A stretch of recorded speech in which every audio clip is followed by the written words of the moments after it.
আসসালামু আলাইকুম, কেমন আছেন সবাই? আশা করি সবাই ভালো আছেন। আমরা আজকে একটা ট্রাকের বালুর হিসাব করব। যারা বাড়ি করতে যান অথবা বালু কিনতে চান, ব্যবসা করতে চান, অনেকেই হিসাবটা জানেন না, বুঝেন না যে আসলে বালু কীভাবে আমাদের ঠকাচ্ছে, অথবা বালু কিনতে যেয়ে কীভাবে লাভবান করতে পারবো। ধরেন আপনি 100 ফিট একটা ট্রাকে বালু অর্ডার দিলেন, সেই 100 ফিট বালির হিসাবটা আপনি কীভাবে পাবেন, সেই হিসাবটা আমি আপনাদেরকে আজকে দেখাবো। অবশ্যই আপনারা সবাই আমার সাথে থাকুন, হিসাবটা দেখুন। এটা ট্রাকের বালু বা বলগেট, যেটাকে বলা হচ্ছে বড় যে জাহাজগুলো কোয়ালিটি থাকে আর কি, যে জাহাজে হিসাবগুলো থাকে, সেই বলগেটের কথা বলা হচ্ছে।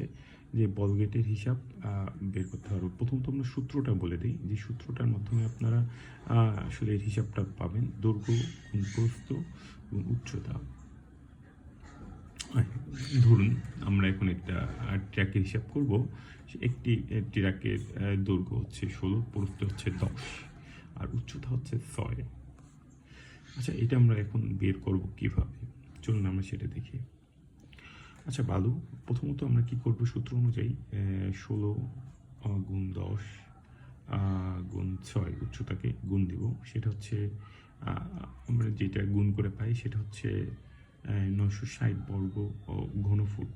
ঘনফুট আমরা এই ট্রাকে একটা সাধারণত আমরা ধরা হিসাবে সেটা পাই। এইভাবে আপনারা সকল ধরনের ট্রাকের হিসাবটা পাবেন।